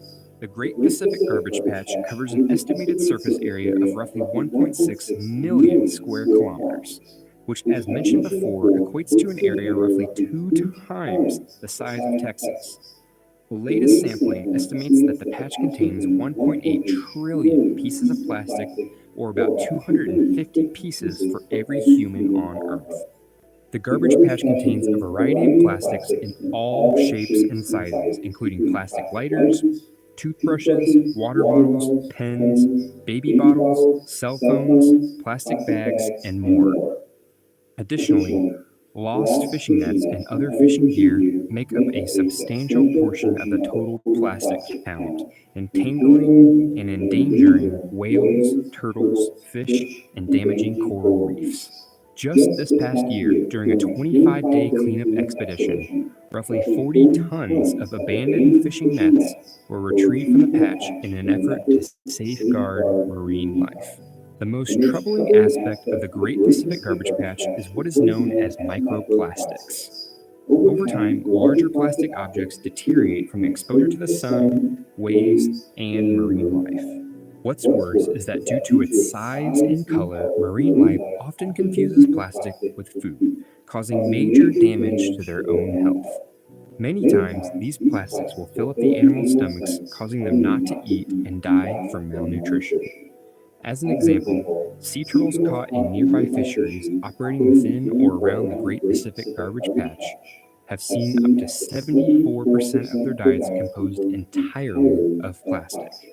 Once these microplastics enter the marine food web, there is also a good possibility that it will contaminate the human food chain as well. Through a process called bioaccumulation, chemicals and plastics will enter the body of the animals feeding on the plastic. As the feeder becomes prey, the chemicals pass to the predator, eventually making their way all the way up the food web and potentially into human beings. Microplastics have been found in all stages of the food chain, starting with phytoplankton, zooplankton, crustaceans, smaller fish, and larger fish. These larger fish, such as pollock, tuna, cod, and salmon, are then caught by fishermen before appearing on a dinner plate near you. Scientists have yet to determine exactly how to quantify this damage and exactly what the impact will be on human health over the long term. It may not be possible to entirely rid the world of ocean garbage patches. Some of the plastic material will take an extremely long time to break down and degrade in the environment, while other materials may never fully go away. We do know, however, that if nothing is done, the location and sizes of these garbage patches are likely to increase in size and likely continue to have adverse effects on the environment. One thing we can all do to contribute towards solving the problem is to reduce the use of single-use packaging such as sandwich bags, juice cartons, straws, and excess packaging. These simple decisions will significantly reduce the plastic you accumulate and thus the plastic that ends up in the ocean. On a larger scale, there are several ocean cleanup projects ongoing hoping to rid the world of these ocean garbage patches. One notable effort, known as the Ocean Cleanup Project, is being led by Bojan Slat, a young 24-year-old entrepreneur from the Netherlands. He hopes that by using his ingenious system, we can clean up to 50% of the Great Pacific Garbage Patch within the next 5 years alone. The system consists of a large 600-meter-long flotation device that sits at the surface of the water. This device is then connected to a 3-meter deep skirt attached in the water below. The floating component provides buoyancy to the system and prevents plastic from flowing over it, while the skirt below stops debris from escaping underneath. As the system is affected by natural ocean forces such as current, wind, and waves, the system will be propelled through the water, capturing plastic along the way. As the accumulation of plastic increases, the system will slowly move to surround the plastic before a garbage boat will come along to remove the collected plastic to be transported back to shore. The system is also designed to be inherently safe for marine life in several different ways. First and foremost, the system will be moving at extremely slow speeds, allowing marine life to swim away and escape without being caught. Secondly, because the screen is impenetrable, ocean currents will flow underneath the screen, guiding with it marine life that cannot actively move, while the plastics that float will remain inside the system. Thirdly, as the screen or skirt is not a net, sea life cannot become entangled like they would a typical fishing net. If a fish comes in contact with the screen, it will simply rub against it as it swims away without becoming trapped. In addition to this, when the plastic is periodically collected, people will be present to check for any marine life before the plastic is lifted out of the water. Efforts like these are slated to make a huge impact on our environment for the better.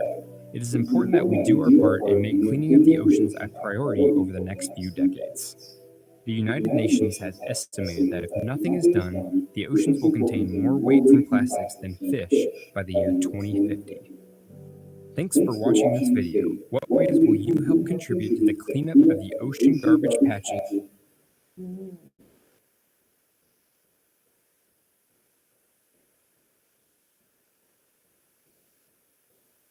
Okay, that is actually what happened to our garbage patch. So, in order to answer our moderator's question, the next question, the second question. Yeah, I'll show you back my presentation.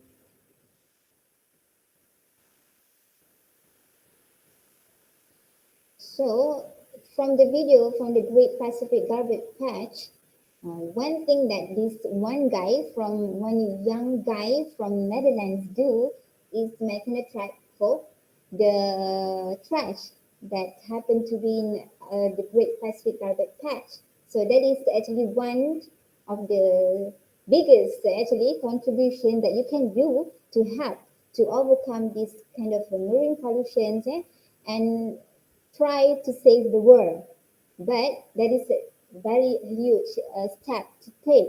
But for you guys to do at home, what you can do is just a simple things that I will let you guys know in my next slide.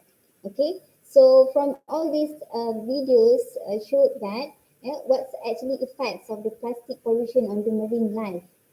So this is studies, many studies from many universities shows that plastic pollution affect at least 700 marine species. And this is what happened in our turtles, our whales, our dolphin, many kinds of species, including even small zooplankton, large crustacean, seabird, and all the marine turtles. They have indigest plastic-based trash items such as cigarette lighters, plastic bags, and even bottle caps. So they even get entanglement in plastic debris that has been responsible for the death of many marine organisms. So there is one case where the whale shark found in Sabah indigested a plastic bag and seals tangled in a fishing net, and because all these turtles, animals, they cannot differentiate between plastic and jellyfish. Okay, and what are actually the effects of the plastic pollution on humans? And so plastic marine litter is a mixture of the micro and microplastic as well as chemicals, additive released from the plastic. So plastic product contains chemical additives such as flame retardants, UV stabilizer, colorants that are added in the plastic during the manufacturing. In our ocean, those chemicals additives can leach into surrounding waters, which can posing another potential chemical threat to the marine life. And these microplastic from items such as styrofoam, they will break into smaller parts, polystyrene components, it will sink lower in the ocean so that pollutants spread throughout the sea column. So all these animals in the ocean directly ingest all these micro and macroplastic and chemicals in the ocean as human ingest contaminated fish and mammals. All right. So you guys still want to eat the fish? Because what goes into the ocean goes in you, actually. So this is actually you can find all these posters in social media everywhere that actually can I have a plastic bag, please? So it's already inside when you buy the fish. All right. So what you can do actually to overcome all this problem, to how to save the environment, you tak perlu jadi that guy from the Netherlands untuk buat satu projek besar-besaran, which kalau nak jadi macam tu pun bagus, it's memang satu dalam 1000. So this is what you can do at home, which is actually banyak yang saya kita kata apa, campaign kan, promote kan pada all my volunteers, all my students, actually how can you be a zero waste yang boleh beat all this crisis around us. So pernah dengar tak apa tu zero waste? Pernah dengar tak? Ke ni first time dengar zero waste? First time. Okay, so untuk implement zero waste ni, actually there are ada 5 R's lah, 5 R's yang digunakan, iaitu refuse, reduce, reuse, recycle and ROT, root. So nanti kita akan go through one by one. So it's actually a set of principles focused on waste prevention that encourage the redesign of sources, life cycle, and so that all products are reused. The goal is for no trash to be sent to the landfill, to the incinerators or to the ocean. So this zero waste, usually kita akan eliminate all the waste, decrease pollution, then can also reduce costs due to the reduced need for raw materials. So kita akan go through satu-satu lah. Alright. So first of all adalah refuse. So yang ni yang you akan to be a zero waster, untuk jadi orang yang mengamalkan prinsip zero waste ni, you have to be disciplined lah first of all. And you have to learn to say no. Say no to produce wrap in plastic, say no to freebies and bargains, say no to all the disposals. All this refuse package produce kalau boleh reduce straw, simple. Kalau nak makan di kedai, minum, minta dekat kakak tu, cakap okay saya nak Milo ais, tak nak straw. Macam tu, tak nak straw. Highlight kat kakak tu, tak nak straw. Kat abang tu kata tak nak straw. Kalau letak straw, minuman air saya free. Cakap macam tu. So dia akan takut lah. Dia akan takut. So macam dia pun akan beringat, dia kata okay, tak nak straw. Dan kalau boleh order for the whole table tu, kalau boleh no straw. So benda ni nampak simple, nampak remeh, tapi actually if you can do this, you are a winner. Okay, so another second is to reduce. So reduce your consumption and save resources. Be mindful about your action and realistic about your purchases. For example, reduce the amount of plastic product that you purchase.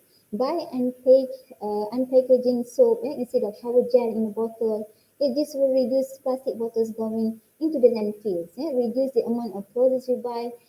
Buy quality fashion industry is one of the biggest contributor to plastic pollution in the landfill. Usually untuk clothes you can buy bundle, beli baju bundle, and then even the plastic product pun kalau pergi ke pasar, di pasar selalu dia takkan wrap dengan plastik lagi kan. So you can actually bring all your Tupperware, bawa Tupperware macam ni banyak kat rumah. So bawa dan tapau, masukkan ikan terus kat dalam ni. Kalau dekat pasar dia boleh tolong potong-potong kan, potongkan siap masuk dalam ni, masuk dia dalam freezer kan, senang. So actually banyak cara, dia sebenarnya nak tak nak, dia rajin tak rajin tu. Okay, so kena bawa lah bag sendiri, bekas sendiri supaya you can buy all these thing and packaging. Dan tak perlukan you all pergi ke Tesco atau ke mana yang dia dah siap wrap lah. Alright. And then reuse. Reuse ni start reuse and repairing item instead of buying a new brand items. Ataupun you can swap single use item with reusable and save money and waste by mending broken items or find a new purpose for item that cannot be repaired. So macam mineral water bottle, kalau boleh elakkan. Kalau even event Trash Hero, kalau boleh saya kalau sponsor kalau boleh saya nak elakkan botol ni lah. Misalnya ni kita akan minta refill, botol refill, refill tank instead of botol water macam ni, sebab kita tak nak kita benda ni lah yang paling banyak kita kutip sampah kan, tapi benda ni pula yang kita keluarkan. So kita tak nak, jadi kita usually bring your own bottle lah. Kita ada botol, so kita bawa ni dan kita refill. Even this one pun saya akan bawa, kalau saya pergi tapau, pergi ke kedai ke, saya akan bawa botol dan saya suruh orang isi dalam ni. Nak teh tarik ke, nak teh ais ke apa ke, kita bawa barang kita bawa bekas kita sendiri dan suruh dia isi. Dan kebanyakan kedai yang saya pergi memang boleh, dia tak jadi masalah. Memang dia orang pun lagi suka lah. And then kalau nak guna plastic straw, tapi nak juga guna straw, kita ada straw yang besi tu kan, ataupun kita tak payah straw pun tak apa, tak ada masalah pun. Straw ni pun sebenarnya satu budaya. So actually you can change that. You don't have to use straw pun sebenarnya.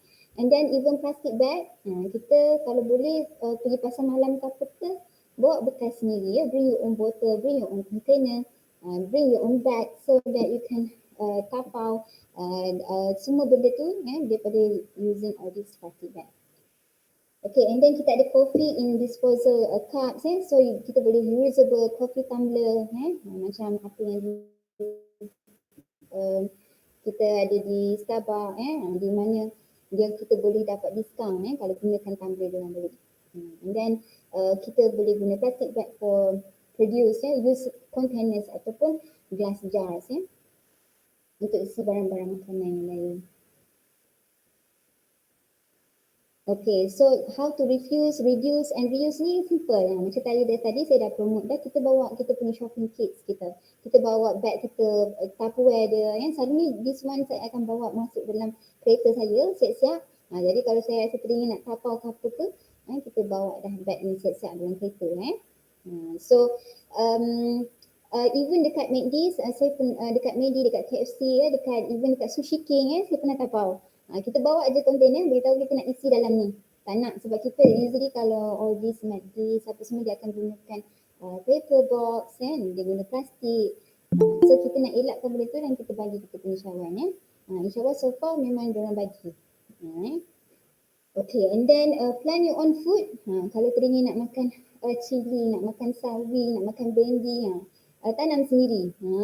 Sebab saya pun ada tanam pokok saya sendiri, alhamdulillah dah buah dah bendi saya. And then use spot to buy buns. You bawa Tupperware, bawa bekas sendiri, nak beli buns ke apa ke.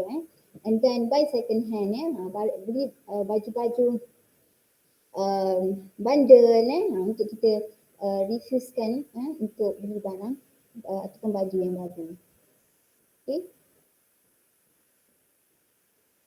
Okay, and then kita ada buat project, upcycling project, di mana you can actually make your own food.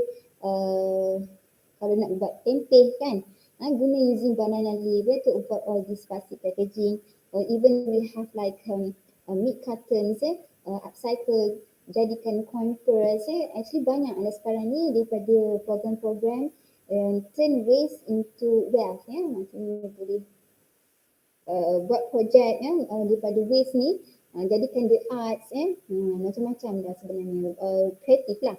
Then this one project also eco-brick using water bottles and plastic packaging. This is projek ni memang saya ada buat kat sekolah-sekolah. Ini satunya.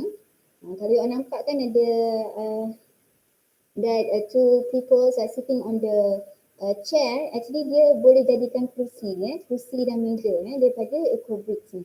Dan even eco brick ni pun boleh buat rumah So daripada botol plastik yang kita dah sumbat masukkan dalam botol, dia akan jadi keras macam bricks that's why dia panggil eco brick. So dan kita boleh make it into a module jadikan dia even ada satu projek di Selangor, tak silap saya, untuk projek orang asli di mana dia buatkan bilik bacaan daripada eco bricks ni, which is interesting lah. Memang kukuh madam? Kukuh. Jadi selalunya memang yang ni student yang buat tau. Ini student sekolah. Student sekolah yang buat, kita make it into one group, diorang buat. Lepas tu diorang buat satu model ni, kita suruh diorang yang duduk atas ni. So memang so you can actually dan boleh buat lapik.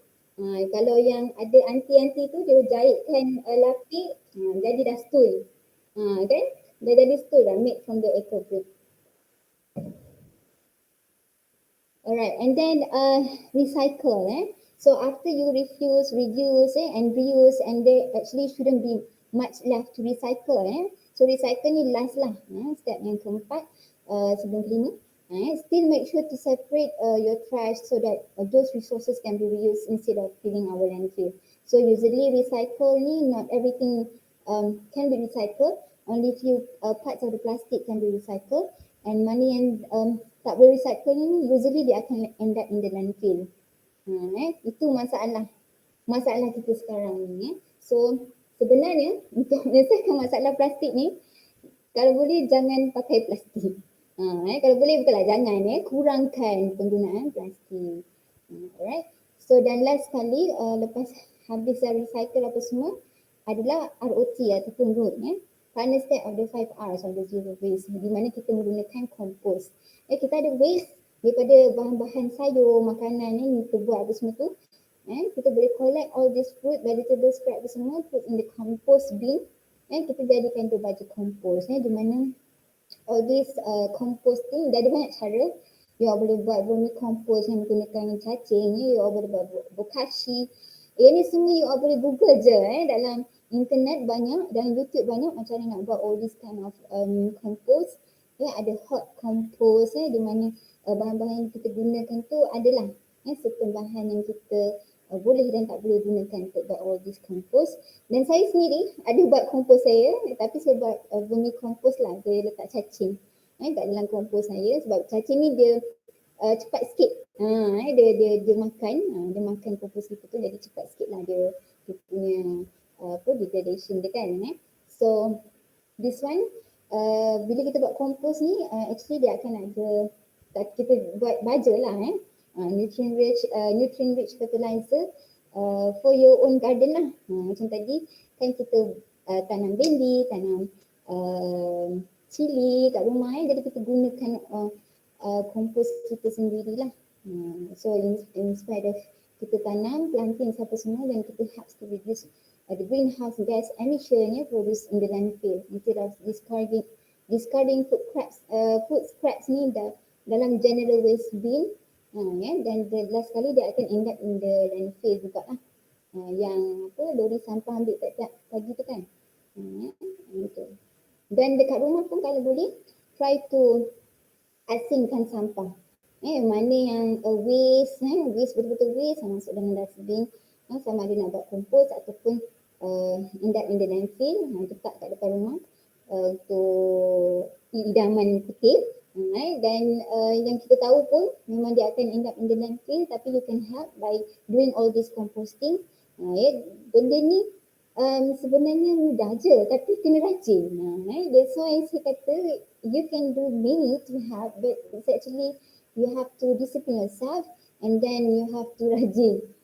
You have to be rajin lah nak buat benda-benda ni.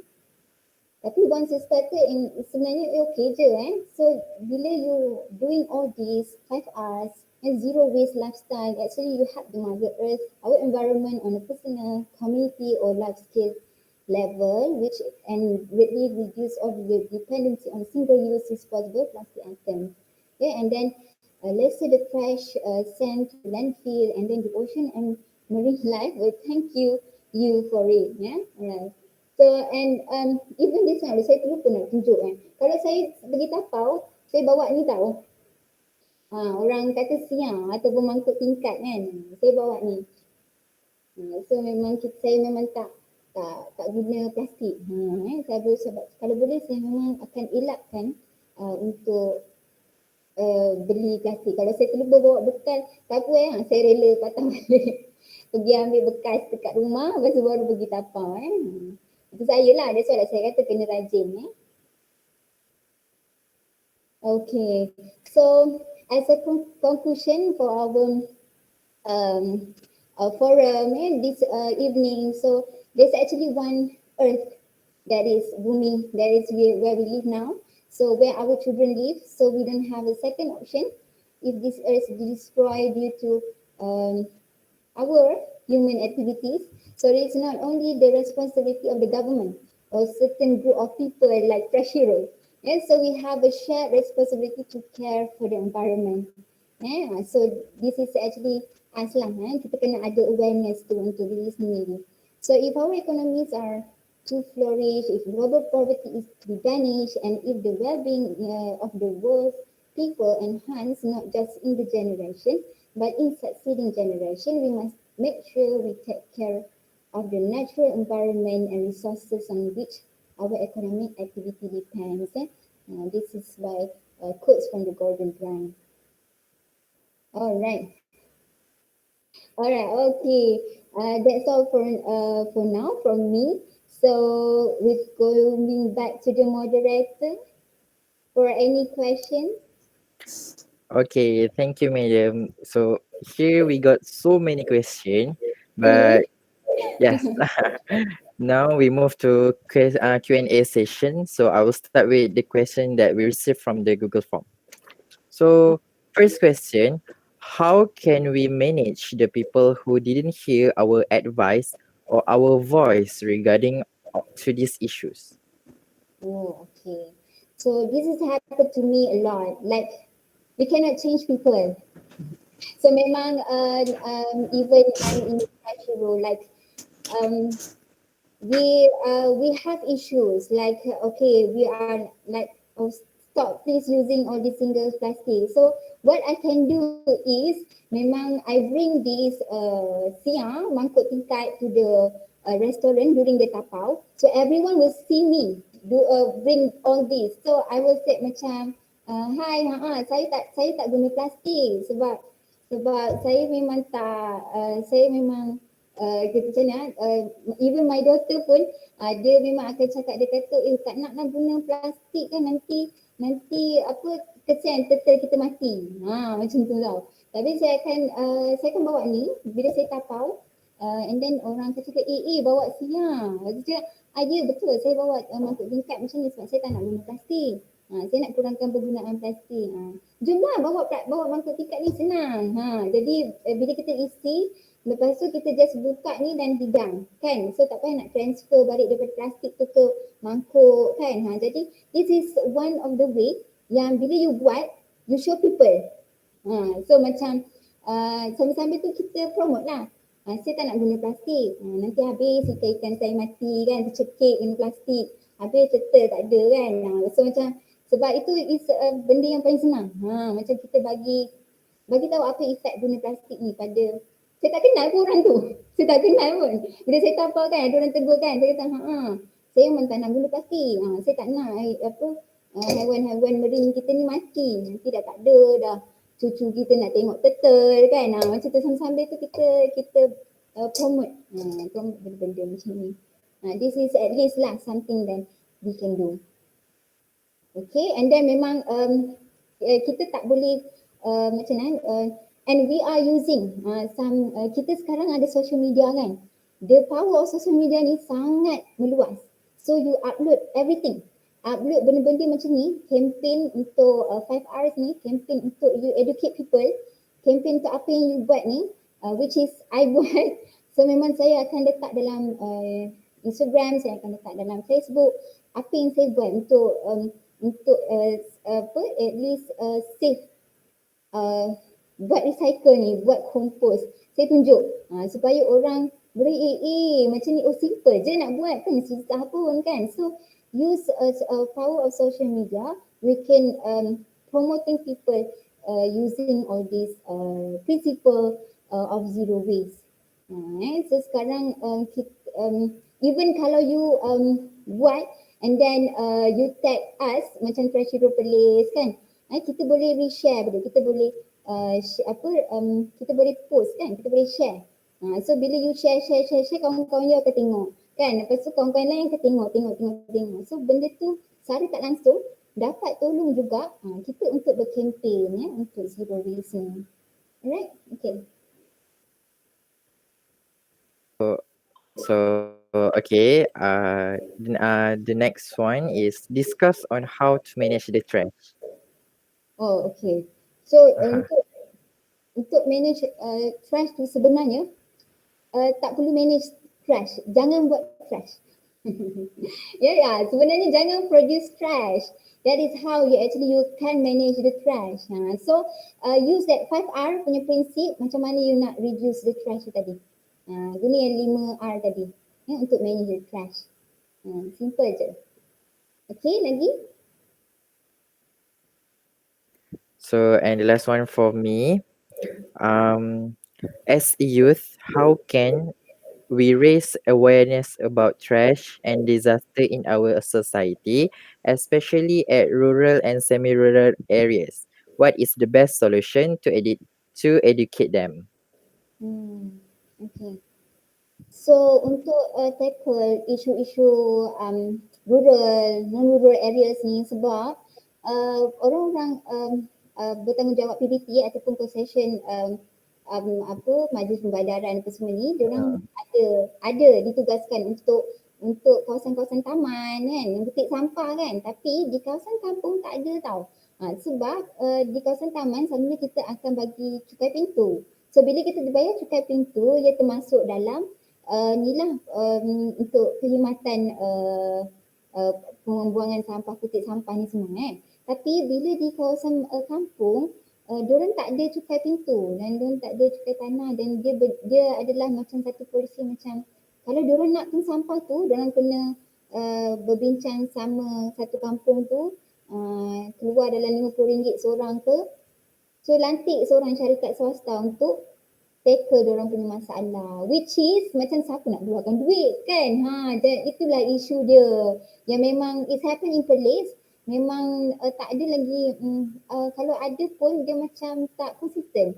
Sebab bila dah macam yelah kampung, orang kampung kita nak kutip duit, dia orang macam susah tau nak keluarkan duit tu untuk kita nak tackle masalah diorang pun sebenarnya. Sebab kawasan kampung dalam-dalam memang susah kan, lori-lori sampah nak ambil. Jadi cara yang terbaik diorang akan letak satu tong besar roro dekat depan jalan besar kan. Jadi orang semua akan buang sampah kat situ.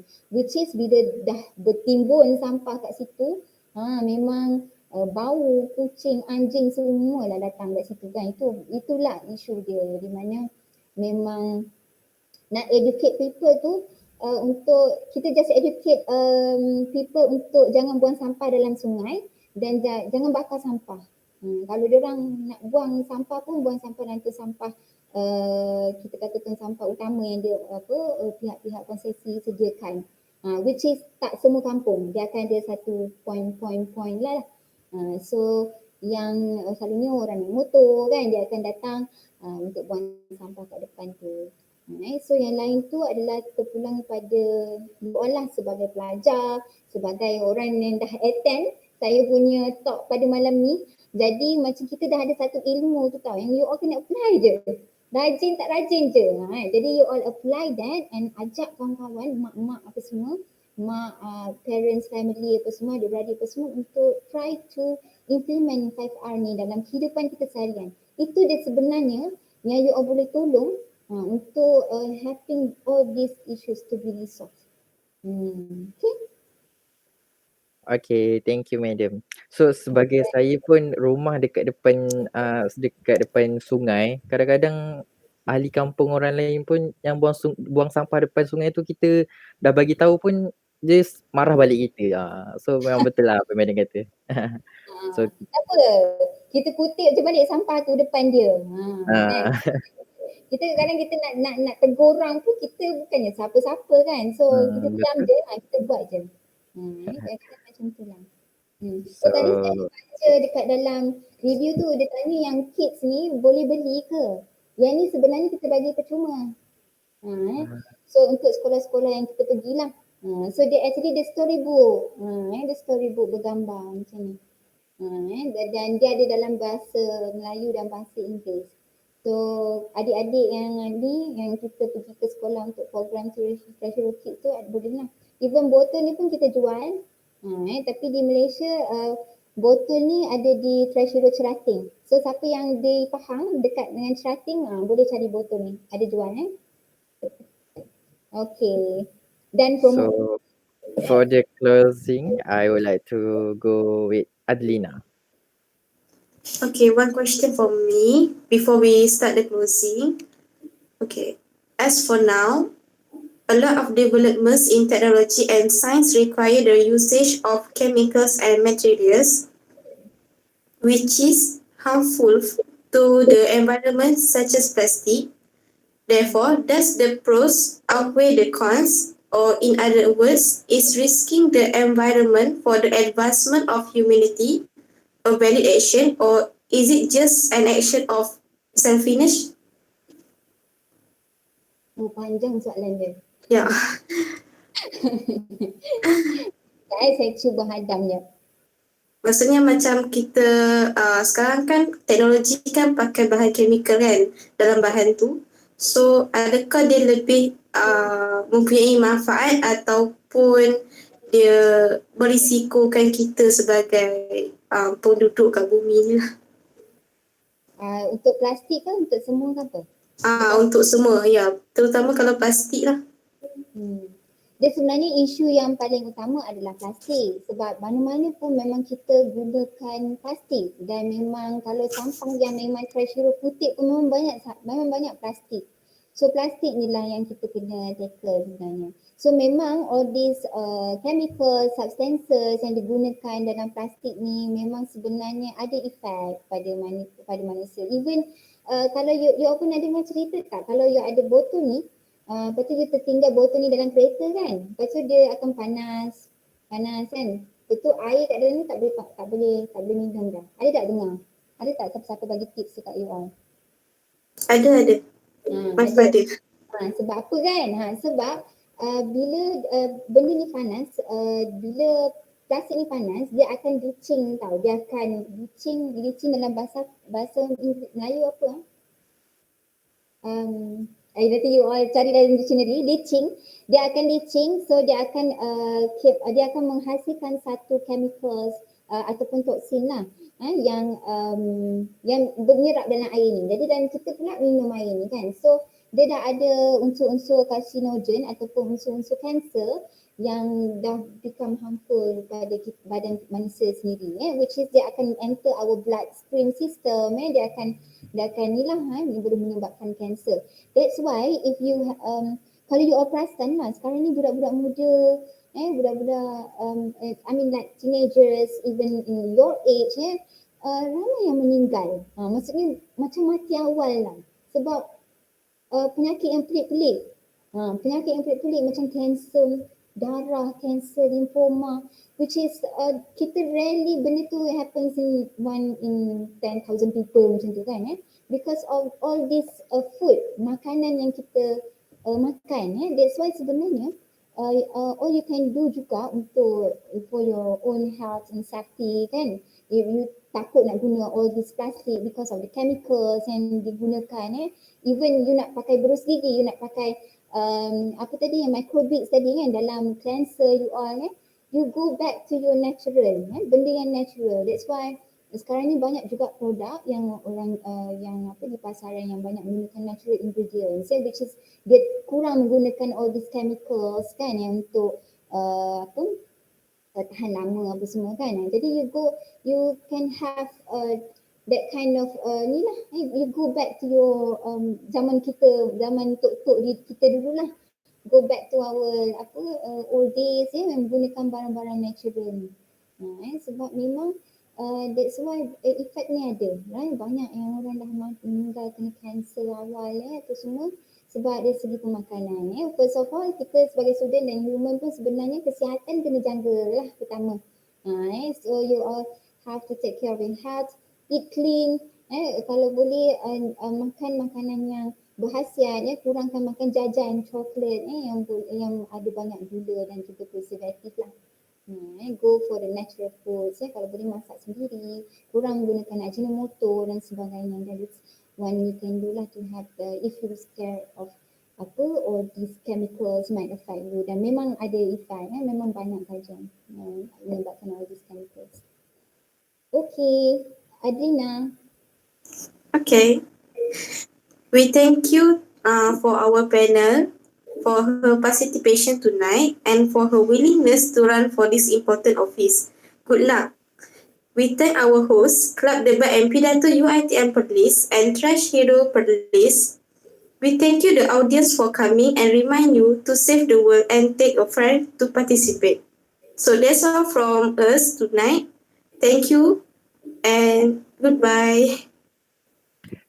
Before we end this, okay, all the participants can open the link in the description at the YouTube channel, at the YouTube live, so you can get your e-certificate and your attendance there.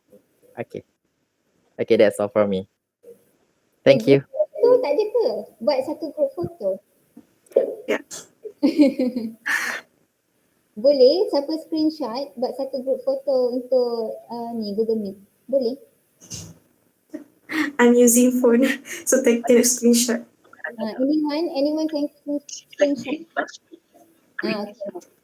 Kombinasi dua Apple, mikrolidah dan sistem IQ. Anak yang cerdas, cepat belajar. Sabar kalau berani di Vocal Mania yang bersiaran secara langsung di TV3, kita telah sampai ke Battle Round. Pada anda semua, rancakan Twitter sekarang ini berhashtag. Dah ke? Oh belum. Oh nak check. Okay. Maybe everyone can use this signal. This is actually 0 waves. So using your left hand. Tangan kiri yang. Nanti siapa yang screenshot tolong kira 1, 2, 3 supaya you can have a big smile on your screen.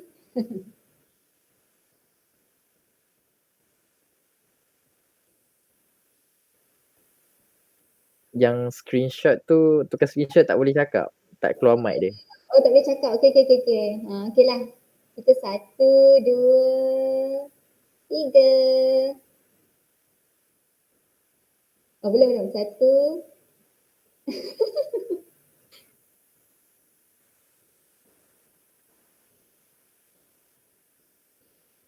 Okay tak? Oh wait one moment. Okay, tak apa kita static je macam ni. Takut tiba-tiba dia nak screenshot nak tiba-tiba. Okay, one more. Okay, 1, 2, 3. Okay, one more. 1, 2, 3. Okay, dah okay. Okay, thank you everyone. Terima kasih. Nanti Natasha tolong share video YouTube link tu. Nanti saya boleh tolong share kepada yang lain. Okay, saya share kat Madam lah. Thank you Madam sebab join kita orang.